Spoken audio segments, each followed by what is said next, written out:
మనసు బాధగా ఉందమ్మా. బిడ్డా, ఎందుకు దిగులుగా ఉన్నావు? నేను నీ అమ్మను, ఆదిశక్తిని.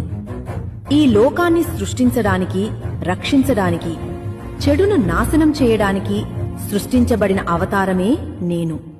ధైర్యంలో శైలపుత్రిని, ఆత్మ నియంత్రణలో బ్రహ్మచారిని, యుద్ధధ్వనులతో రాక్షసులను సంహరించే చంద్రఘంటాదేవిని, సూర్యుడికే వెలుగునిచ్చే కుష్మాండని, సుబ్రహ్మణ్యుడిని కుమారుడిగా కనిపించిన స్కంధమాతని, రాక్షస మహిషాసురుడిని సంహరించిన కాత్యాయనిని, భగభగ వెలుగుతూ పుర్రెలను ధరించే భయంకరమైన రూపం, నిప్పులు కక్కే అగ్నిచూపులతో రాక్షసుల్నే కాదు, అంధకారం, మాయ, చెడు శక్తులు అన్నింటినీ నాశనం చేయగలిగే కాలరాత్రిని, పవిత్ర శాంతి రూపం కలిగిన మహాగౌరిని